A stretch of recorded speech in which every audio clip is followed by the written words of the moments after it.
tinfoil hat. Oh, what the fuck are you guys even talking about? Global controls will have to be imposed, and a world governing body will be created to enforce them. Welcome to Tinfoil Hat. We go deep, homeboy. Aaron, open your mind. Drink from the fountain of knowledge. There's lizard people everywhere. That's some interdimensional shit. Wake up, Aaron. This is only the beginning. Dude, you just blew my mind. Are you ready to get your mind blown? Good morning, Swarm, and welcome to Tin Foil Hat. You know I am. You know I'm here to do. I'm here to Rock. There we go. Enjoy. My good friend and yours, my partner in crime, my Robin. Okay, there we go. There we go. Your ward. Yeah, my ward, Xavier Guerrero. I don't know how I feel about that. Yeah, you feel good about it, bro. Next thing you know, there's a Robin and a Batman little design, and then I'm at the bottom, and you're the top. At least I'm the top, brother. So, very excited to announce that Xavier Guerrero's new show, We Don't Smoke the Same, is now going to be available on Rockfin. Yeah, so everybody who's already subscribed to The GOAT, Broken Sim, and all the other ones, just subscribe to us, please, and thank you. Yeah, and also, dude, it's like you can also see it for free, right? There's it's always some on audio YouTube. and video out there. So yeah, we go live on YouTube Thursdays from 7 to 9, and on Saturdays, we're the only Saturday podcast from 1 to 3. So you can watch live, buy mystery boxes. They all come with special stuff, so stay tuned. all right, dude. And then on the ones and twos, my butler, right? If I'm Batman, our butler, Of course. Jay Nice, Johnny Woodard. How are you, Johnny? Got some deja vu here. I feel like we just did this. Johnny, thank you for joining me again, as always. We love you very much. Johnny, Broken Sim is on fire. Yes. The GOAT, the greatest of all time. People are talking about it. They're loving it. All of that stuff. Everything is on fire on Rockfin. We gotta, dude. People are loving the gay bathhouse review on Broken Sim. Yeah, yeah. And then Earl went. He's like thinking about shooting a special there. So it's. Oh, really? Yeah, he took a picture outside it. I'm like, Are you serious? Because you said that during that podcast. You thought you might do that. When did he do that? That like the next day, dude. It was just parallel thinking. Oh, what are the odds of that? Though? It's so weird, That's right? crazy. I didn't see that. And I'm like, dude, I was thinking about it. He's like, I went in there to look. I'm like, how was he? He's like, there's a lot of weird shit going on. I'm like, did it feel good to get blown? Dude, don't even go there, right? That's so But funny. check out Broken Simulation. Check out my new show, Cash Daddies.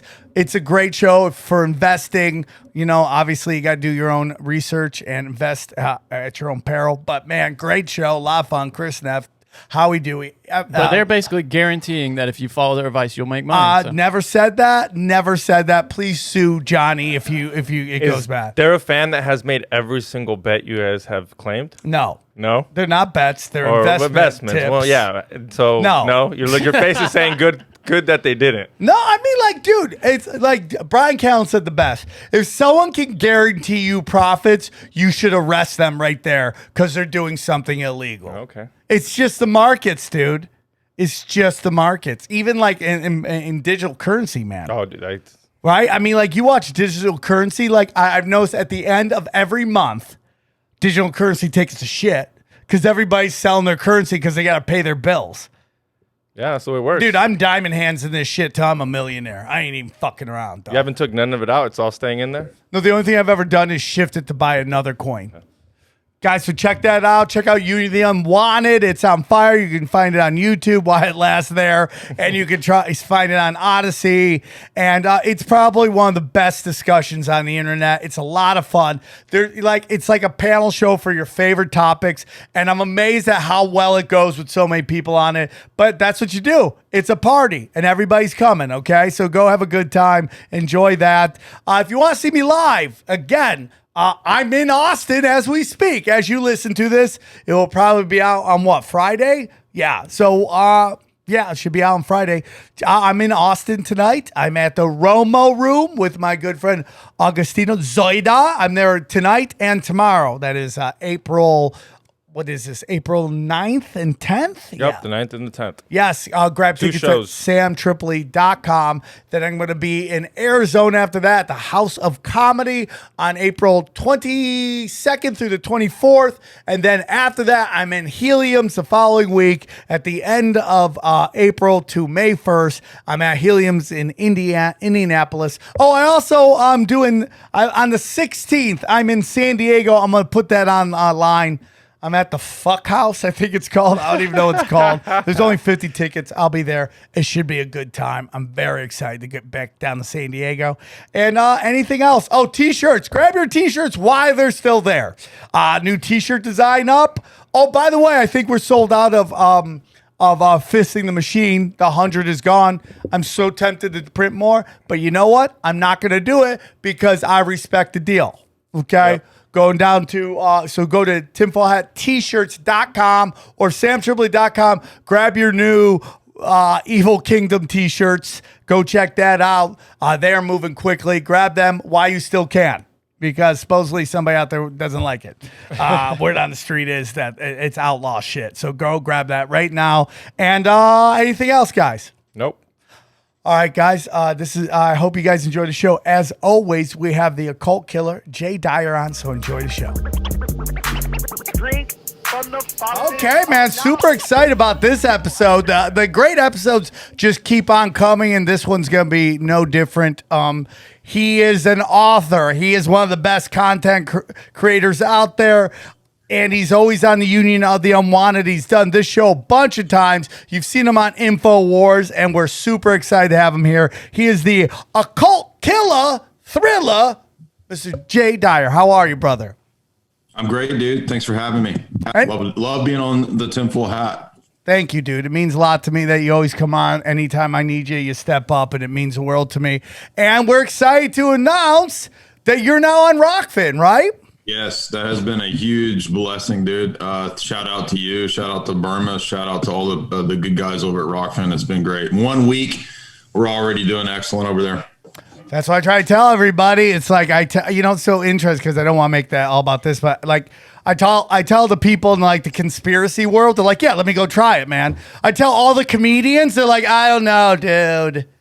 I don't know. Because you still haven't got kicked off of YouTube. Just doesn't. Yeah. It's just like, I'm like, it's a cash register. Go check it out. I don't know. I think it's because they are more familiar with show business, and like anybody giving you something, it usually is trying to screw you. Yeah, it's like a casting couch or something. Exactly. Yeah. They're like, okay, who do I got to blow for these tokens? They're like, no, you don't got to blow anybody. Yeah, all they asked was to touch my bottom. Yeah, I like this. Just one small touch, and I let them touch my bottom, and now I'm good. I got banked this week. Got rolled out. Dude, I feel like touching your bottom is kind of like when Neo touched the mirror, and it's just like, whoa, whoa, whoa, whoa, whoa. It's also like when he has the spoon, like my bottom will like bend. Like that. Yeah. That's what they've always said about you, dude. It's like your bottom just fins like that. Jay, for those who don't know you, can you tell us a little bit about yourself? For those who live under a rock that don't know you, who tell us a little bit about you and your books and all that stuff. I'm the biological father of Samuel L. Tripoli in real life. Oh, that was really dumb. I do philosophy. I do film analysis. I do really alpha cringe lord level so-called comedy. I do books, as you said. We did a TV show called Hollywood Decoded based on the first couple books I wrote. And as you said, yes, now I've been hosting the 4th hour of the Alex Jones Show. And then I also do a lot of interviews, do a lot of content, deconstructing pop culture, symbolism, that kind of stuff. So that's what I do. Today's episode is brought to you by Blue Chew, the American boner pill for Americans by Americans.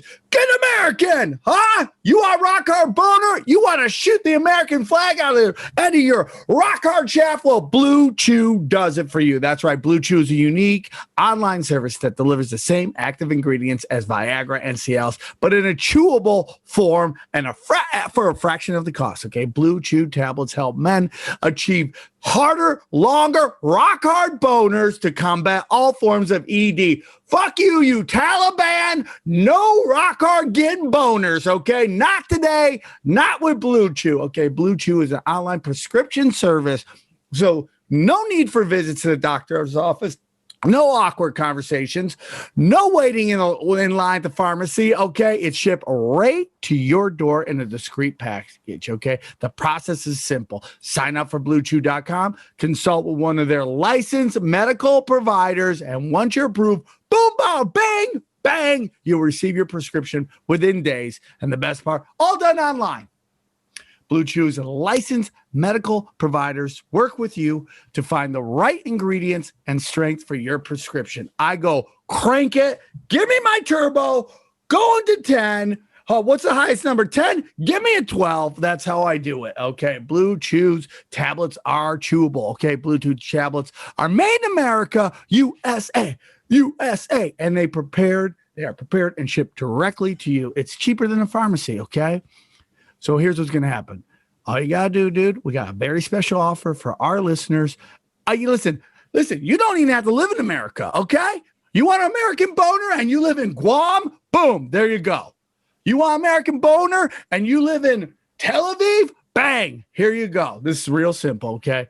We got a very special offer for our listeners. Try Blue Chew free when you use the promo code TINFOIL at checkout. You just pay $5 shipping. That's BlueChew.com, promo code TINFOIL to receive your first month free. And we thank Blue Chew for sponsoring Tinfoil Hat. Get rock hard, Swarm.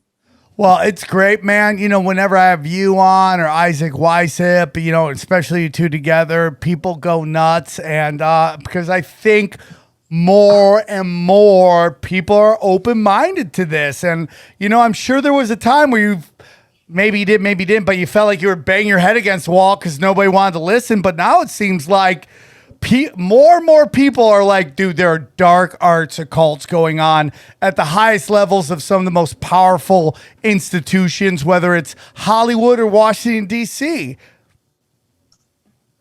Absolutely. No, I was, for many years, I got into all this stuff about 20 years ago.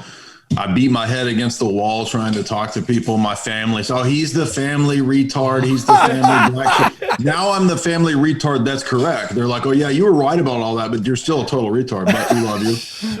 So yeah, it's been 20 years of this, and it's all like now out in the open.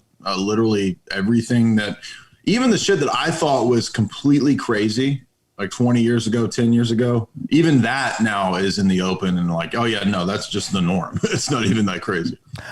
Do you get inundated with people trying to break the code and send you stuff like, look at this guy, the Burger King guy's winking like counterclockwise. That means he's got to be drinking adrenochrome, right? Like, do you get that a lot? Are there a lot of people connecting dots that might not be there? Dude, you have no idea. I've had some of the craziest emails. My favorite one is, I may have already told you this, I apologize if I'm rehashing, but there was a woman who swore up and down that every city that she moved to, after she read my David Lynch movie analysis, she swears up and down that David Lynch is causing the radio to play songs because she thinks she's living out like the episodes of Twin Peaks. And I'm like, no, I'm sorry. That's just straight up schizophrenia. Like David Lynch is not following you around playing the songs. And I've had people, like saying that I'm an AI clone now. I think this week that somebody was saying that I've been replaced. Like my ears don't match up. Oh yeah. Is that hard for you? Because I know somebody after you guys we did our free Britney episode. And I told you I was in a Britney Spears episode video. And they go to you, look, he's totally compromised. And you're like, he's an extra in a video. They're like, yeah, how did he get it? You know, and it's just all he did was look up her skirt. Like, that's all he did. Yeah, I mean, it's like, it's so crazy out there because, like, even the most little things that mean nothing suddenly add up to this story that you're trying to hide from everybody. I'm a drug addict, sex addicted, crazy dick joke comic. Like, I make no money off of anything other than what I eat what I kill.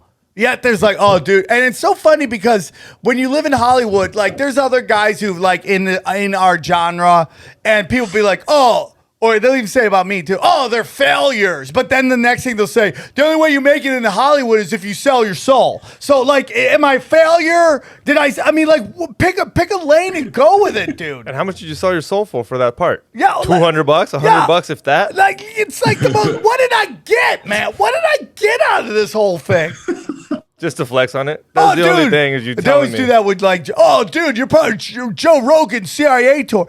I love Joe Rogan. He's a good friend of mine. I haven't been on a show in 8 years. I mean, that's got to be the weirdest secret cell. So secret we don't even talk to each other in a podcast. It's so secret you don't even know you're in it. Yeah, that's how secret it is, right? So I mean, like, and so we've been having a whole lot of like giant red pill moments on a global level. I think Epstein was the first one where for like 17 hours, everyone's like, okay, you're right on that one. You're right. Yeah, you're right. Right. And then it became, no, he's dead.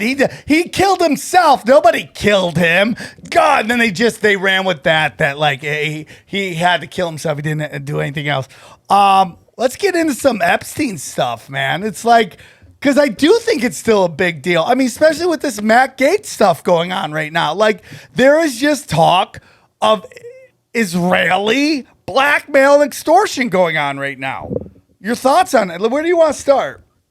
Well, one way that we should go with that is to understand that these kind of operations are not like unique instances. These kinds of things have been going on for a long time, and you can go all the way back to the 60s, 70s. There were Cold War operations, in fact, just like Epstein, that involved Ghislaine's father, Robert Maxwell, the famous media mogul. I have a friend who does translation of old KGB colonels' diaries that have never been in English before. He translates them from Russian into English, and he did one of the KGB colonels' diaries about Robert Maxwell and his connections to the operations that were being run during the Cold War. And guess where do you think Ghislaine learned all of this? From her daddy. That's where. I mean, her dad is like the biggest Cold War spy.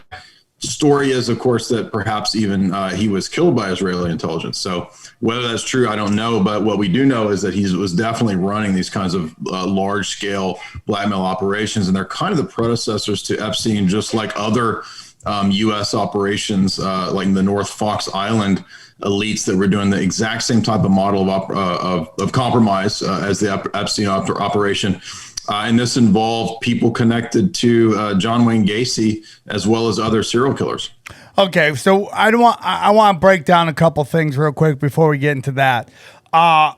You know, this blackmailing of sex has been going on forever. Sure. And it's why I, as a conspiracy theorist, don't like to get into the demonization of gay people, because to me that adds to the ability to blackmail. If we're always like, oh, these people are gay, you send everybody back into the closet, and then they end up just trying to be themselves, and then they end up getting positioned in blackmail. As long as you're not hurting children or other people, but in particular children.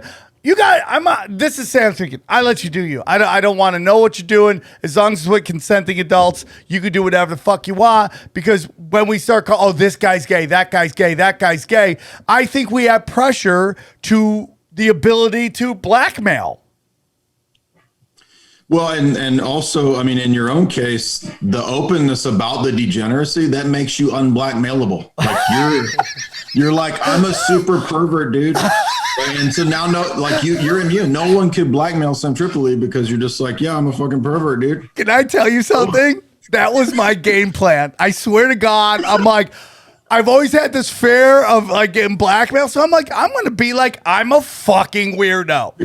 The greatest pervert of all time. Yeah, I am. And I just like, that's fucking me. I don't care. I got molested when I was a kid, kicked the can down the road pretty far. I'm a fucking weirdo. Like, you took it way further than Eminem. You know how Eminem in the last battle, he just calls himself out on all the bullshit? Yeah. And you just took it there. You're like, yeah, it worked out for him. I didn't need a battle. It's called episode 1 through fucking 400.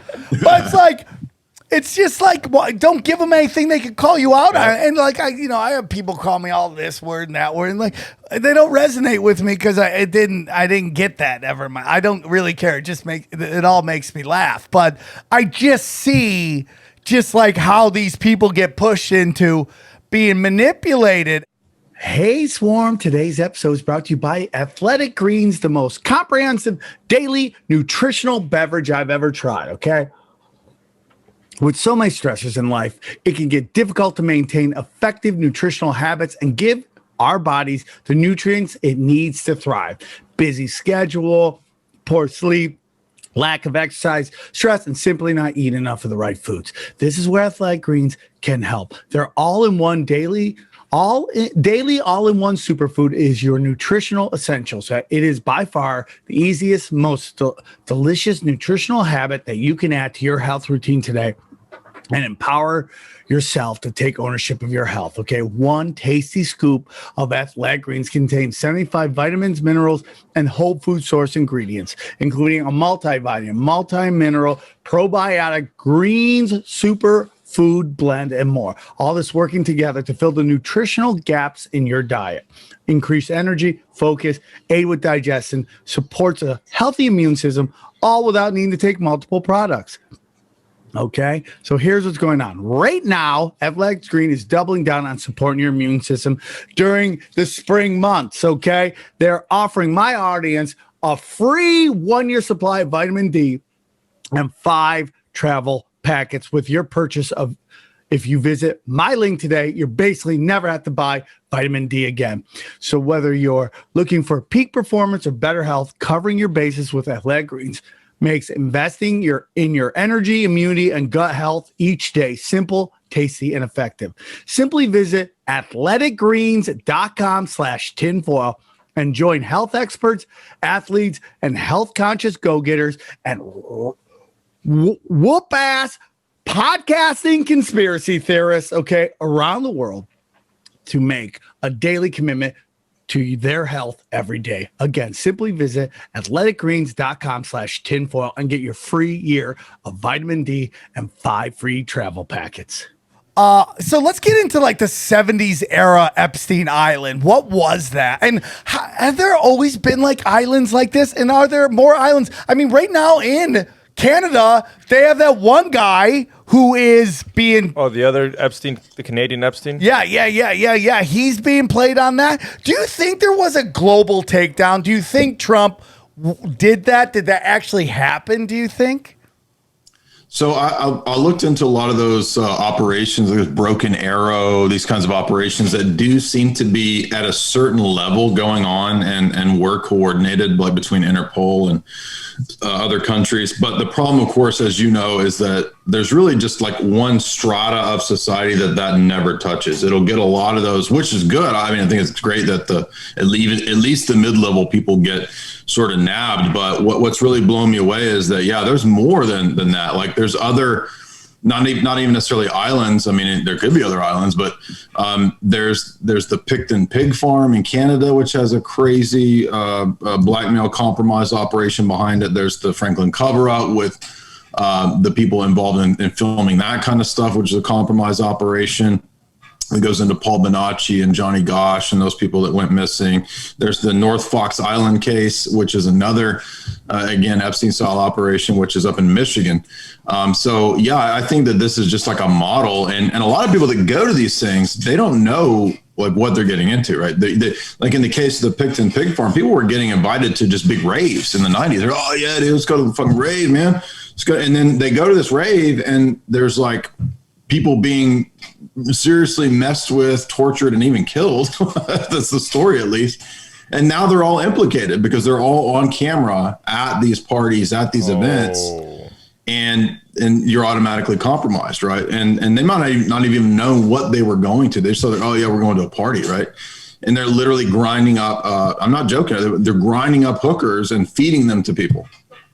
In the case of the Canadian pig farm situation. I mean, so this stuff is legit. Have you ever heard of this? No.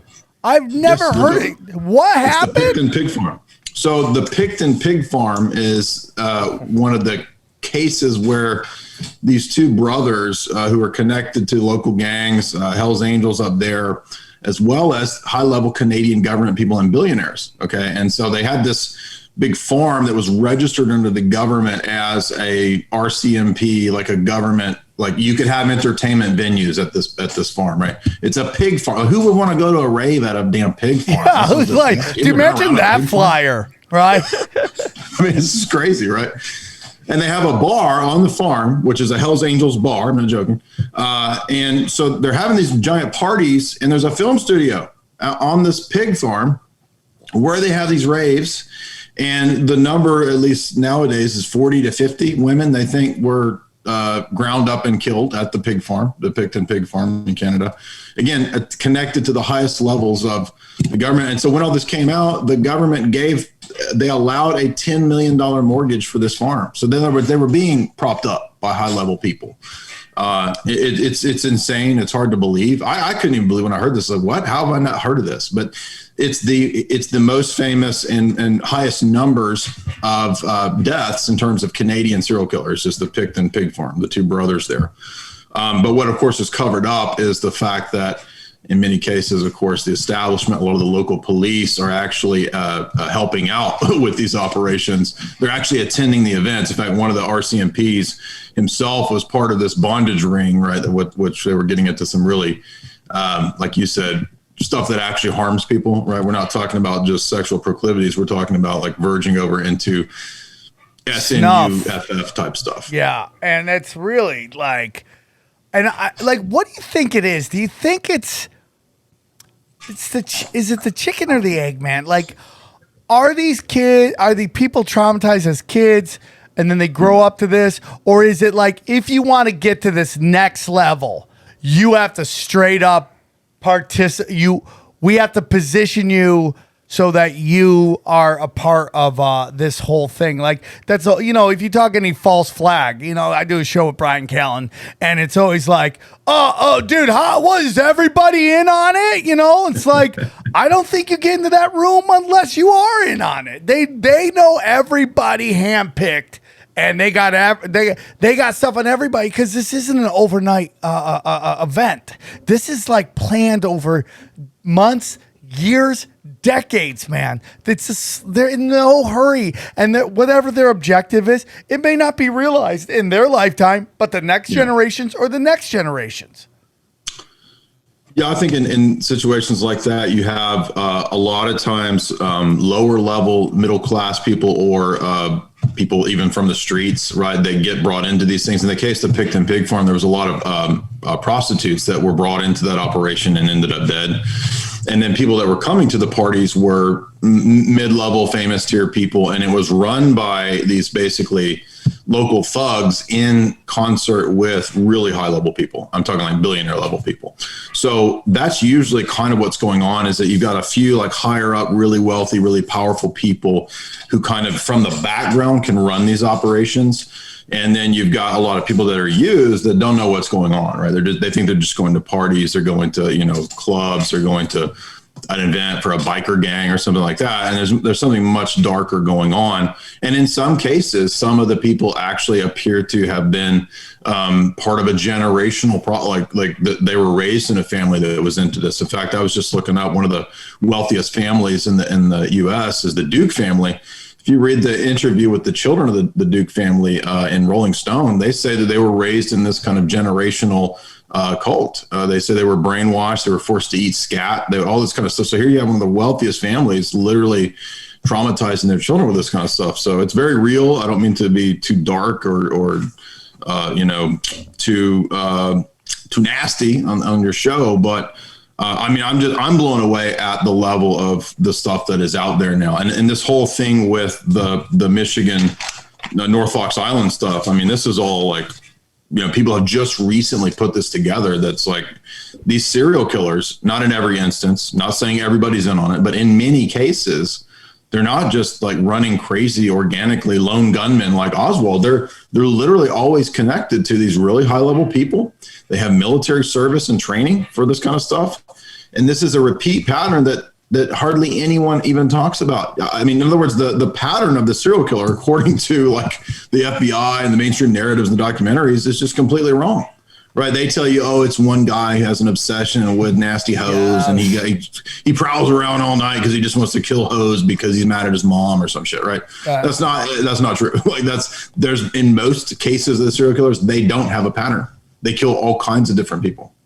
In some cases, they do prefer certain people. Like in Dahmer's case, he preferred, male prostitutes. But there's other situations. Dahmer was actually being investigated by the German government for 4 or 5 murders that occurred while he was stationed in Germany, right? And that was squashed. There's an embassy cable that talks about that investigation into Dahmer being squashed because it was directly connected to a high level military official.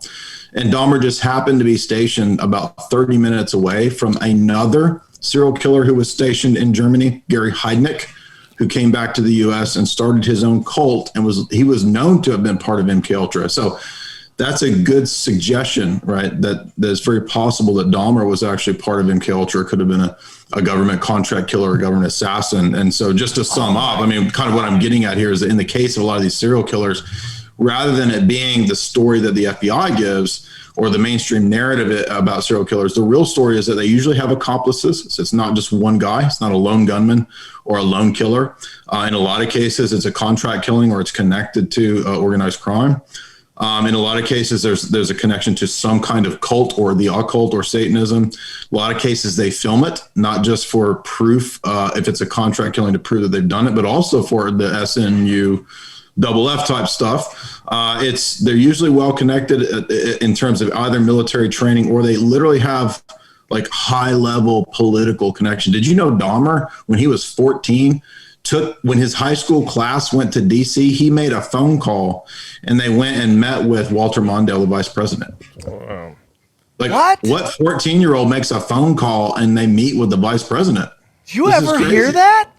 No. I have never heard that, but you know what? It makes complete sense. It just makes complete sense how connected these guys, both on like a criminal level and on a pop culture level. I mean, I want to get back to this because I'm reading that book Chaos. Sounds like, I was about to say, it sounds just like Manson. I just got that. About Charles Manson. Yeah, it sounds like the same shit. I mean, it's just Tom O'Neill, exactly what you're talking about, dude. Yeah. But it's like when they talk about Graceful, the one woman who does those awesome videos on YouTube. Yeah, I know her. Graceful. I'm butchering her name and I feel bad, but she's wonderful. And she was talking about Matt Damon and Ben Affleck and how connected they are and how like before the movie Good Will Hunting, what is that the movie? Yeah, it came out. They were having a private screening with Bill Clinton. Oh, what? Wow, really? Yeah. Like Bill Clinton, there's a picture of them as young guys sitting down watching the movie with Bill Clinton. Wow. So, and that this whole story about them being from humble roots is a complete ruse to like, because it's like when LeBron James is like crying about racism because you got to make a connection with the people you're trying to sell this shit to. Because if they know that you've been a rich bitch since you were 14 or 15 years old because everyone knew you were going to be one of the greatest basketball players ever. You just showed ability early, and there's a lot of guys that get shown that don't pan out like LeBron, but they get taken care of. But you got to connect with people because nobody wants to go, oh, dude, that guy had it easy. He's my hero. Well, that's all of Laurel Canyon. Yeah, that's Laurel Canyon. Yeah. That is what it's like. How much of the chaos in our life is just done by. I mean, like, it's just weird. Like, I have about intelligence communities or the deep state. It's like, I know there's really good people in the intelligence services, but there are some dark arts people involved, right? Jay, what's your opinion on that?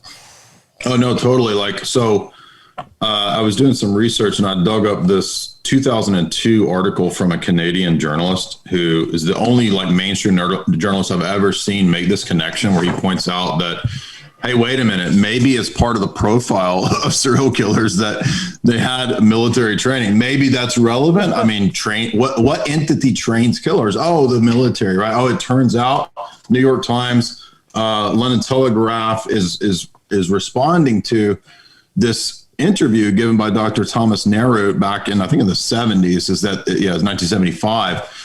So there was this interview that this guy from the Navy, a Navy psychologist, psychological warfare guy, was saying, yeah, we have a program where we profile psychos in prisons and we bring them into this Navy program, but don't worry, we're not training them to kill. What? It's an assassin program. This is a real thing, right? So these are all mainstream articles I found. And the point is that it's always this case, right? I mean, did you know John Wayne Gacy? You can find a picture of him chilling with Rosalind Carter, Jimmy Carter's wife. Yes.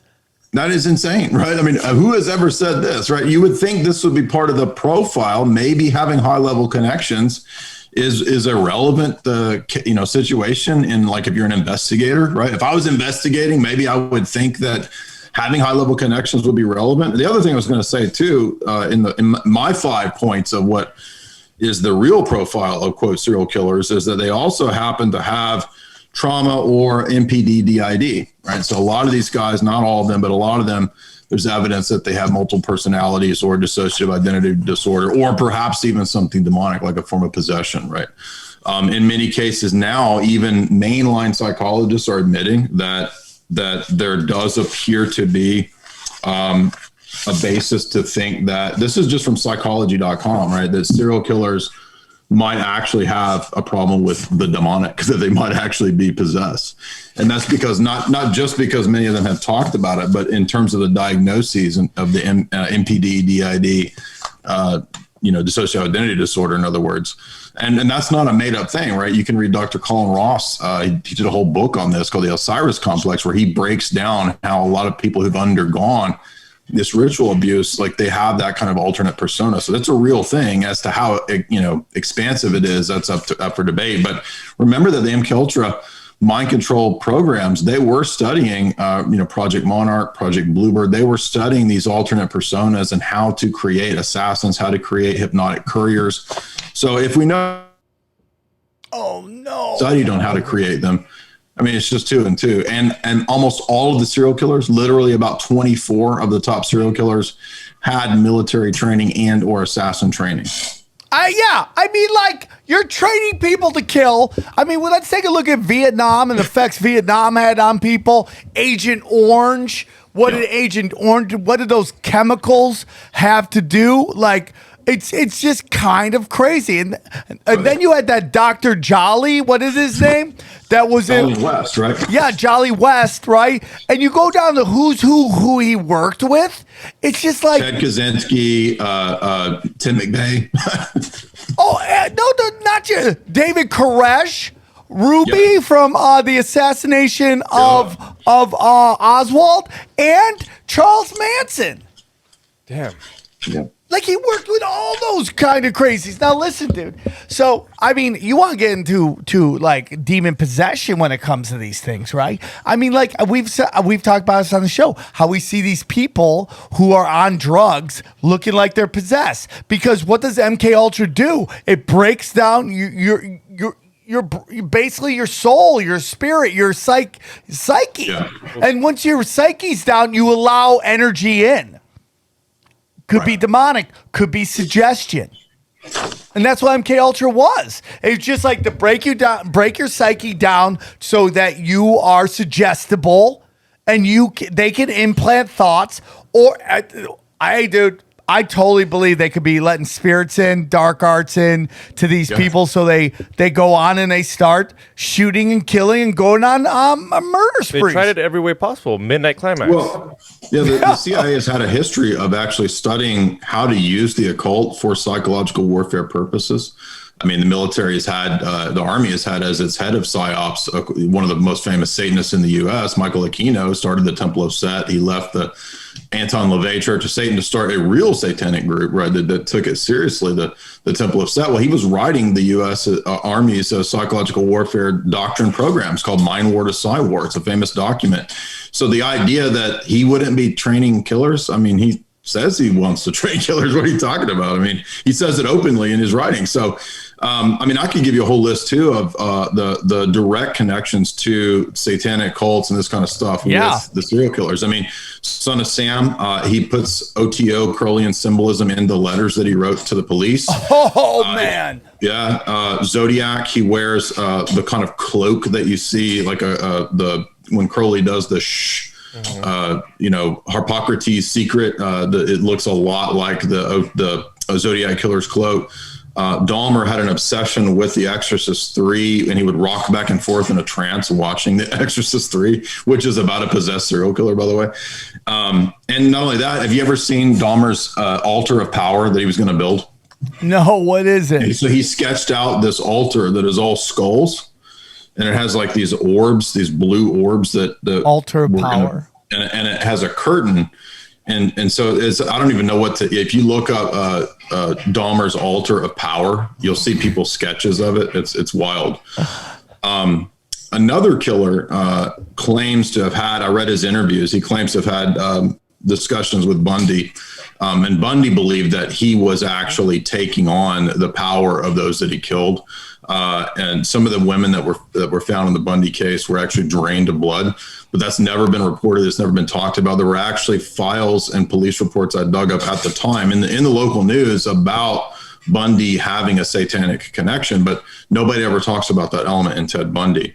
Everybody knows probably about Manson and the Process Church. I think you were talking about the Tom O'Neill thing. Well, the Process Church had a connection to not just Manson, but also to the figure of Son of Sam. So Son of Sam claims to have been raised in a generational cult that was intent on, basically creating kids that would be killers.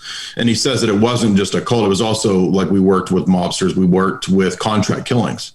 And that's, again, a lot of times these are the claims of the serial killers, which you can't take that at face value. But for example, in the case of Henry Lee Lucas, his claims in his book, Hand to Death, actually were accurate. He claimed that if you go to a certain compound down in Brownsville, Texas, he says you would find the bodies of people that have been killed. And turns out the Matamoros cult, which practiced human sacrifice, killed Mark Kilroy, for example, in a famous case. That was all true. So in many cases, even the serial killers have been saying, John Wayne Gacy says this too. He says, I was part of a network. I was part of a group of people that killed. And this is even coming out now in mainstream news about Gacy. Gacy has said all along, yeah, I had accomplices. It wasn't just me. That's been downplayed, right? Because it would implicate, obviously, not just other thugs, but accomplices can also mean higher level people. Yeah. Right? It can be people saying, I want this guy, calling out the hit, basically. I mean, if you read Chaos, dude, Charles Manson is getting out of jail all the time when he has no right to be out of jail. So and did Bundy. Bundy escaped twice. What? And they just let him out. And then you just have people making calls, telling people to get out, leave him out. What is he? Because the whole thing is a psyop, man. It's a free-range psychological experiment in Haight-Ashbury. I know I talked about it in the last episode, but it's like fitting in right here. It's like you have these people keeping law enforcement off.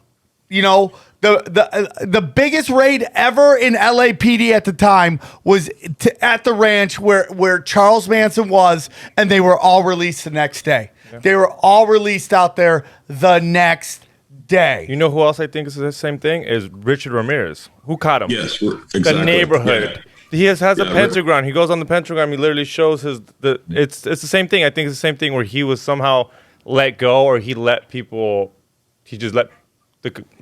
caught on purpose. Who caught him? The neighborhood caught him. A lot of these guys, they seem to be allowed and tolerated for a long time. And you're right. Ramirez was actually next on the list. David Parker Ray. He's known as the toy box killer. He had his own little private nasty trailer that was like a torture dungeon, basically. He was the head of a small satanic sect. Herb Baumeister, there's satanic occult connections to serial killer Herb Baumeister. The Ripper Crew, 4 guys, I think in Chicago, who were a satanic killing sect. The Dutroux affair out of Belgium, which is like the Epstein of Belgium, more or less, except even worse than the Epstein case because they were involved in like ritual murder with the women that they were procuring. The Monster of Florence, Pacciani, another satanic serial killer. Armin Maiweiss, the one who famously advertised that he wanted to eat somebody, and he found a guy who wanted to be eaten. I'm not joking, by the way. Israel Keys, another famous American serial killer, totally, completely, 100%, that openly dedicated all the killings to Satan. So it's, again, and North Fox Island has a satanic connection. The Ripper, the Yorkshire Ripper, is one of the bodies of the Yorkshire Ripper is found in Savile's yard. Literally, and he's best friends not just with Savile is best friends not just with one serial killer, Yorkshire Ripper, but also with Myra Hindley, another group of serial killers. So, I mean, in the Savile case, he's literally best friends with multiple serial killers. I mean, that guy, he's on the list of if I have a time machine, I'm gonna go fuck up. He's so ugly too. I mean, you have to be a fucking scumbag if you're that ugly. Nobody's gonna willfully let you get weird with them. You know, you look at a movie like, let's say, Frankenstein, right? I mean, like, a lot of times the movies tell you what's going on behind the scenes, right? Like, scientists create this thing and it gets out of control, right? And it's just going around killing people. I mean, how many times we see that in movies? I mean, the Alien, right? The scientists want to keep the killers and they want to bring it back for science, and it gets out and it kills everybody. I mean, we see these stories being told constantly. The more and more you do this podcast, the more and more you're like, these stories are just like, what's it, sigil magic, where they kind of let you know what's going on behind closed doors so that they can kind of get like a karmically relieved of the what they're doing to the world. Did you ever watch that? Do you remember the TV show Millennium? Have you ever heard of that? It had it's an X-Files spinoff. It has Lance Henriksen as kind of the lead detective who was trying to solve these occult crimes.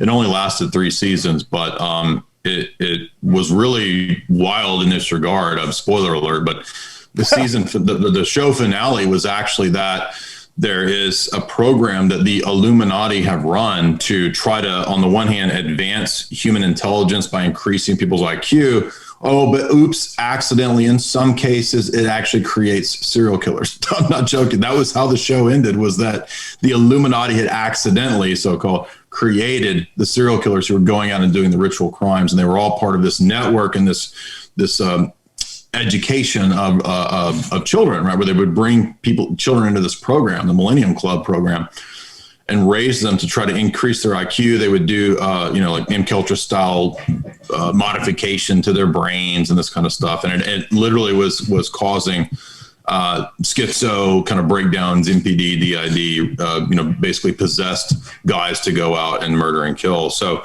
I mean, right there, what you're talking about is exactly what's in the plot of that famous Fox TV show. And by the way, I went back and rewatched Silence of the Lambs. I mean, everybody knows about, Hannibal Lecter, Clarice, right? I actually have a new take on that, where I actually think Clarice, because if you watch it, like they take her directly from the FBI training ground. She's out like running laps and shit. She's still doing her training. And they take her and immediately put her on the case of the worst killer in the US. It makes no sense, right? But then what happens? The guy that runs the psych ward, he literally refers to Hannibal Lecter as their greatest asset. And he becomes Clarice's handler. He's handling her. And so now when I go back, I'm like, no, this is actually a story about the serial killer being the handler, not the FBI person. And he's handling her. That's the whole thing about the Lambs. Like, he knows her trauma and he's coaching her to try to make her into him.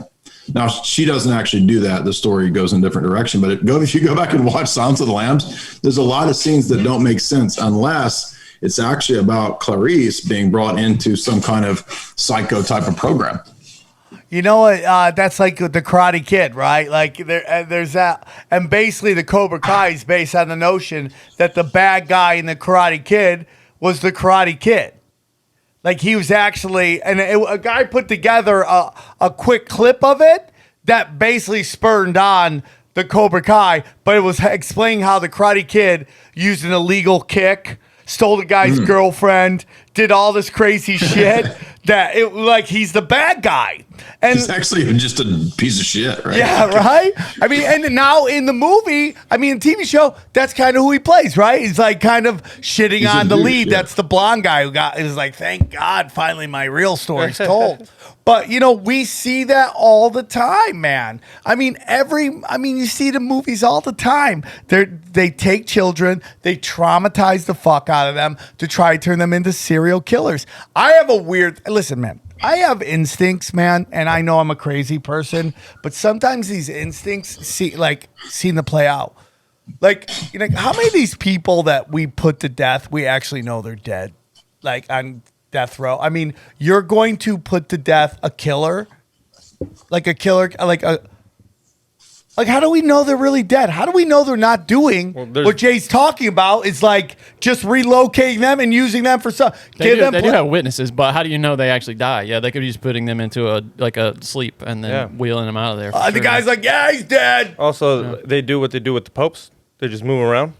Yeah, they move. Yeah, do you remember that terrible Bond movie, the one with Halle Berry? I forget which one that is, but it's Pierce Brosnan. Die Another Day, I think. Is that Die Another Day? Remember how the bad guy, that he goes to Cuba and he gets facial reconstruction, and then he like becomes a British agent, but he's like a North Korean or whatever. I mean, it's ridiculous plot, but I mean, there really is. Like, there's a guy who has a whole book. His name's Carlos Mendez, I think. He does. It's a book called Antonio Mendez. It's called A Master of Disguise, and he's like the CIA's guy for that kind of stuff, right? Like minor facial reconstruction. He has a whole book on, like, you know, creating these kinds of personas and disguises. And that's why Hollywood has always been so close to the intelligence agencies, to the CIA, this kind of stuff, is because, like, it makes perfect sense, right? I mean, they do the same stuff, right? Spies, actors, right? Yeah, I mean, they both play live roles. I mean, within like just like pop culture, it's like, how many of these people are what they called lifelong actors? Like, does anyone really believe Bill Gates is the center of all this stuff? Or is there like a level above him, which is the Rockefellers? I mean, the Rockefellers' names are all along the lines of like what Bill Gates has been doing with this Event 201 and everything else. But Bill Gates is the bad guy. Nobody ever brings up the Rockefellers. Shut up. So you're saying there's lifetime serial killers? No, what I'm saying is within pop culture, there's people who play roles for a lifetime. I thought you meant that, like, there were serial killers that do it for, like, because you know they say there's 2,000 active serial killers. I mean, like, dude, I'm sure there's a serial killer that died of old age. So, Jay, what do you think of, FBI claims to have spent quite a lot of resources in profiling. Is that just pseudoscience? Is that fake? What would you say? No. So what I think, there's a really good chapter in, if you read Dave McGowan's book, Program to Kill, which is kind of, so the first book that came out kind of questioning a lot of this, the normal serial killer narrative, was Maury Terry's book, Ultimate Evil, which is really good.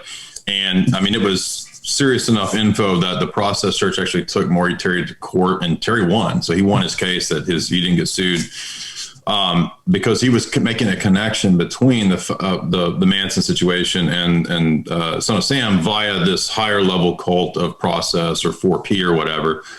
But there's a really good chapter. So the next kind of follow-up type of book to Maury Terry's is Dave's book, Program to Kill, where he goes into just a lot of the stories that don't make sense with the serial killers. And one of the chapters is about the creation of the serial killer narrative. And so he talks about how I think in the late 70s, the FBI formed the serial killer profile unit. And his argument is that this was actually part of the psychological warfare, right? Because there were so many guys kind of coming back from Vietnam at this time who had been trained in the Phoenix program to be literally like cannibals. Like I'm not joking, like that they actually trained and recruited cannibals try to get these guys to be cannibals to terrorize the Viet Cong. And so if you've got all these guys that have been sent to do this stuff, during the Cold War, during the Vietnam War, and then they come back to the U.S., everybody knows the myth, right, of like the crazy vet, right, like the giant, like big old fat dude with we used to have one that we used to walk around, the crazy vet that would walk around town with no shirt, big old giant gut hanging out, just sort of walking around. And if you talk to this guy, he'd be like,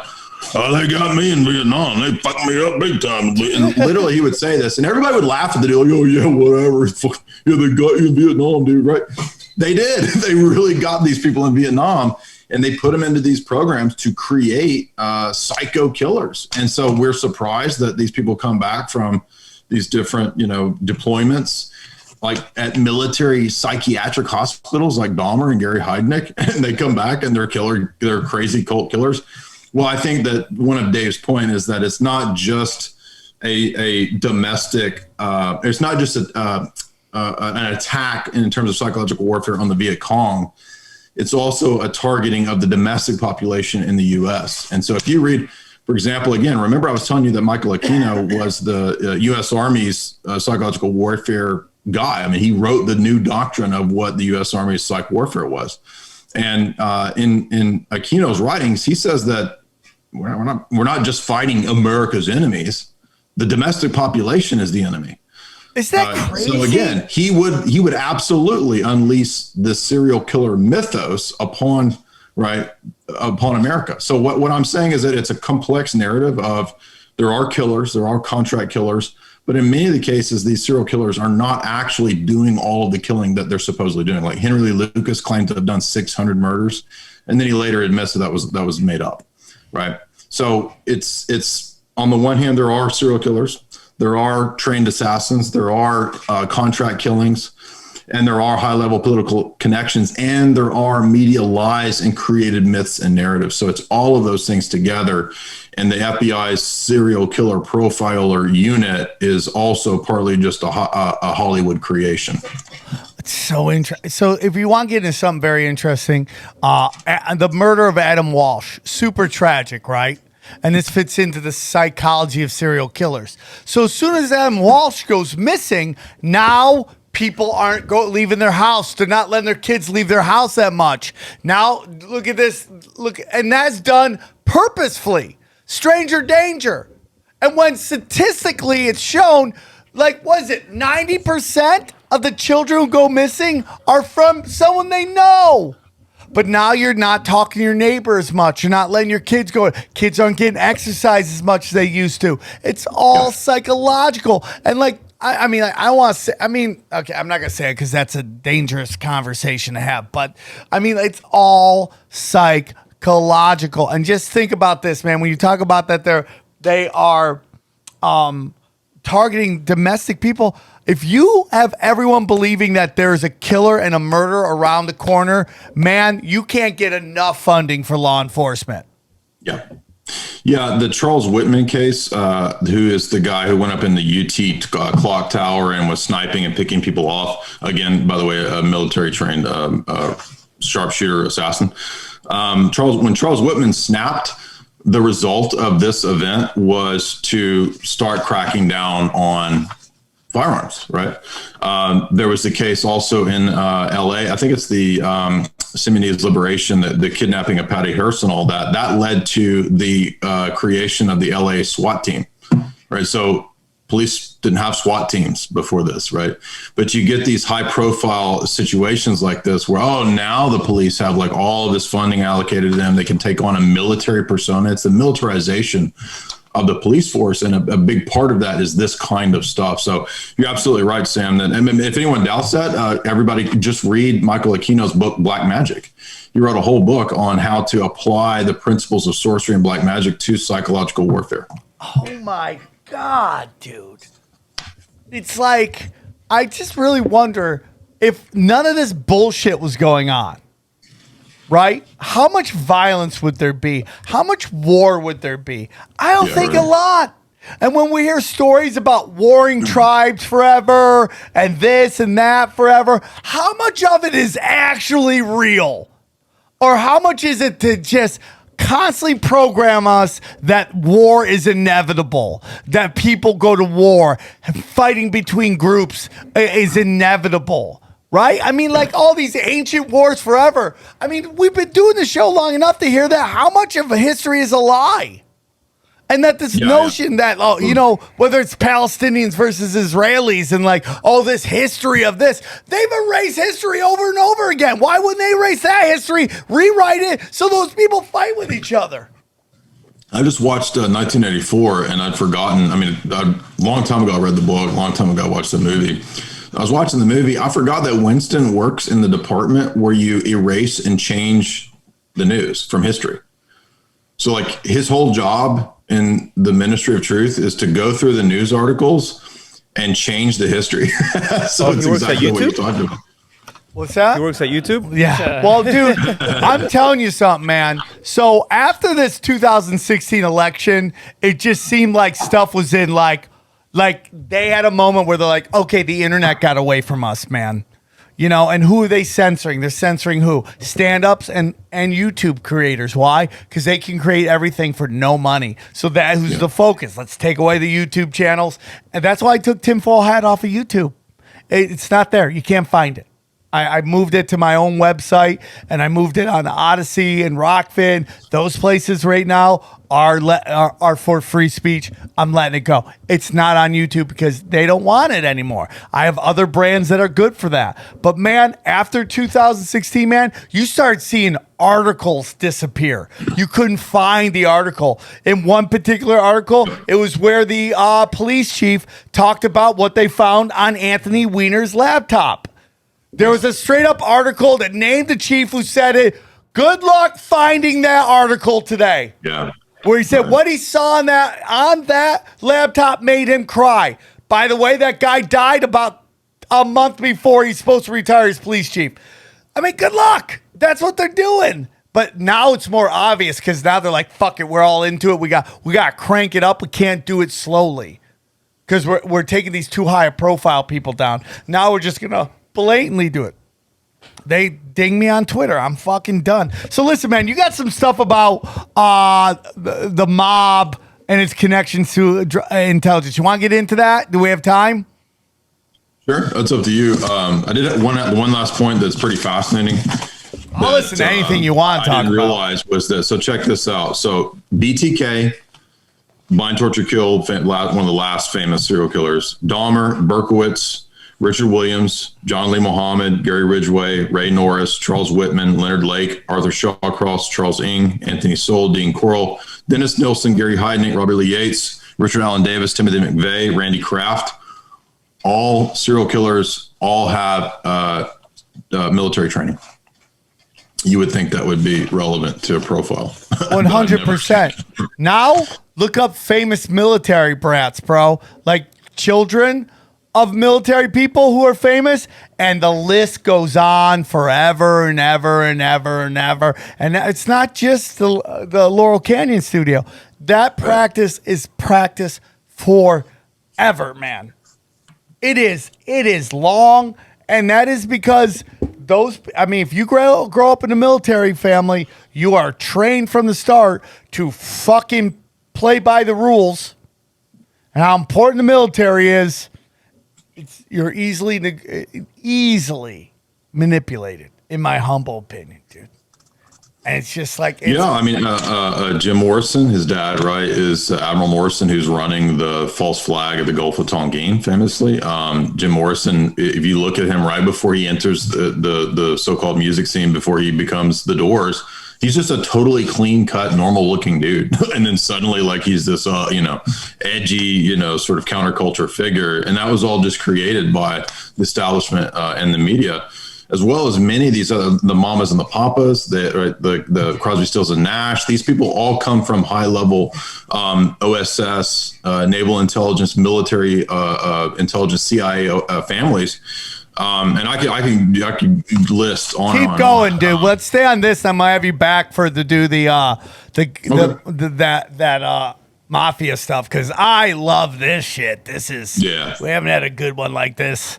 on this So topic. in a check while. this out. So Bruce Dern, everybody knows who Bruce Dern is, like, you know, Hollywood Laurel Canyon scene fixture. His godparents were FDR and Eleanor Roosevelt. Okay. So his grandfather was George Dern, who was the Secretary of War.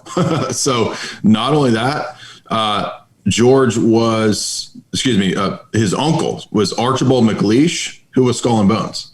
So literally the Derns aren't just Hollywood royalty. They're literally like Skull and Bones, you know, like high level OSS CIA level royalty, right?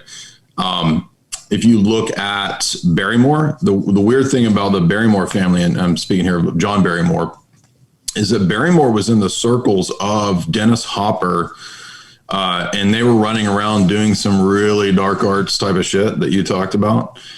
Dennis Hopper was with Dean Stockwell, supposedly, and David Carradine's dad in the Agape Lodge of the OTO. So you've got, again, another Crowleyan connection there. That might explain a lot of things, right?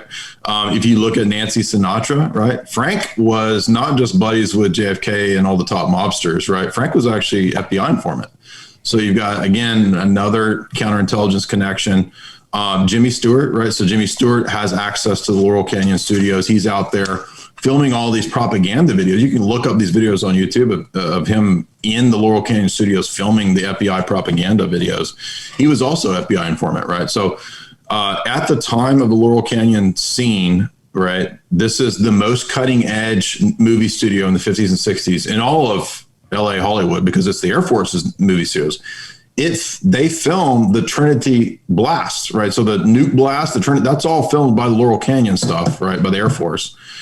And the only people that have access to the Laurel Canyon studios are the top 250 directors, producers, and A-list actors and actresses, including Howard Hawks, Jimmy Stewart, Walt Disney, Marilyn Monroe, who has a DOD badge, by the way, because she worked for the Department of Defense and was probably a sex kitten, mind-controlled beta sex kitten operative. That's probably what led to her demise, by the way. Frank Zappa. Zappa is another case of his dad worked at the Edgewood Arsenal, which was part of the MKUltra program. His dad was a biowarfare agent, chemical engineer. His dad literally created biowarfare agents, including STP, which is the like really super dangerous hallucinogen that Owsley Stanley, who is the actual CIA point man, I mean, he's above like Leary. Leary was connected to the CIA and was handing out LSD, but the real godfather of this is a guy named Owsley Stanley, who worked with the Grateful Dead in passing out 4 million tabs of LSD. Yeah, man. Yeah. And dude, think about this. Listen to everybody he just listed, man. And just think about what they represented, which was counterculture, okay? Don't trust the system. Now, take a look what's going on right now in Hollywood. This leftist social justice warrior stuff, right. Hating the patriarchy, hating the system, in which their fathers, grandfathers, straight up created and profited off of. How many of these people that are bitching about law enforcement? I mean, Sarah Silverman's family, very high up in the Israeli military. Nick Kroll's father is fucking part of the Black Cube. I believe it's called Black Cube Intelligence. I mean, like, dude, it's insane, man. Paretti's are old money, bro. You want to look up money? Look up Paretti's. Old money, man. And these are the people who are just like white people style, you know, it's just like, I'm so tired of racism and sexism and all this stuff. And it's just like, it is exactly the same as the counterculture, man. And what did Malcolm X and the Unabomber both say? The most dangerous animal on the planet is a white liberal, because they are putting on the persona of railing against the machine when they're fully 100% a part of that machine. And they make us all fight with each other while they're cashing checks. Yeah. Behind like fucking, you know, like fucking gated communities, man. unbelievable, dude. Yeah, it's a giant scam. It's basically just a bunch of con artists, right? Like, so here's some crazy shit. Mark David Chapman.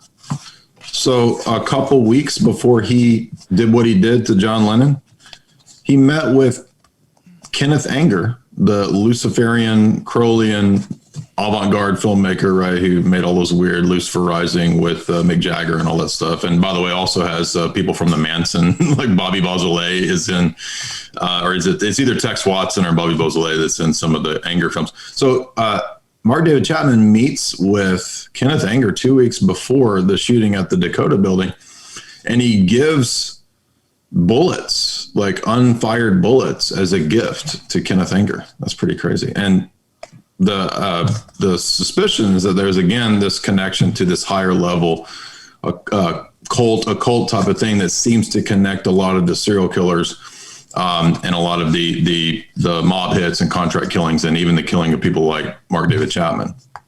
Of John Lennon. Excuse me. Oh, well, they also said that the doorman at Lennon's building was a plant too, a CIA plant, and what you see in these high level events, when they're done correctly, they have everybody is like, basically it's like a John Wick movie, right? When John Wick, it's all planned out, exactly. Everything, everybody in that plaza where John Wick is walking through is an assassin.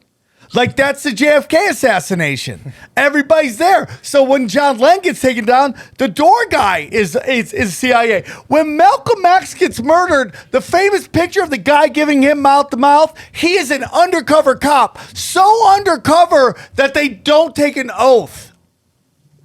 That they're part of an elite squad done to infiltrate counterculture groups. So one of you two guys are shady as fuck. That's what I'm saying. One of you. Johnny didn't make eye contact. It's on Johnny. I'm making eye contact. Johnny, you've been called my handler before. Just know that. Yeah, I don't think you'd let yourself be handled. I got to say that. Yeah. You'd buck the system. You know who likes to get handled? Deshaun Watson, huh? That guy likes to get handled a lot. Like, find one chick to give you a hand job. Stick with her, dude. Don't get 30 chicks to give you hand jobs. They're all going to sue you. Anyways, God, you would think that money would make you immune to those kinds of problems. Right. No, dude, money makes you a bigger target. Yeah. You see these girls cry like, oh, yeah. Dude, they're taking that guy out. Anyways, Johnny, back what you were going to say. I wasn't saying. You just told me I was your handler. And you are my handler. Do you think the mass shooters are the new serial killers? Oh, dude, 100%. Do you think it's all CIA? Dude. They stepped it up a little bit? 100%. Especially when they find him immediately. Yeah. Like, immediately, the guy's like... Well, also, the whole story crafted, right? The whole story's already, like, crafted. Especially, too, when they killed him, immediately. Oh yeah, it's pretty clear. Like, the killer had a manifesto. There's always this manifesto. It's like a copy and paste from every other killer's manifesto. How about when you remember there was that small time during the 2016 election? It was like 2 weeks where there was all these cop shootings, and it was the exact same demographic: black ex-military that blew himself up. It's almost like it was like a backup plan, and they just both happened to succeed. Yeah, just a redundancy. Because isn't that works. What's more of a military way of doing things than that, than having redundant plans? As the human vibration says, everything is a template. Let me ask you something, Jay. As we end up here at the end of it here, is like, how much of everything we see on television, in your opinion, is contrived? That's a great question. I mean, I think it's all the above, in the sense that sometimes the media will report an event that is maybe innocuous. It doesn't really matter.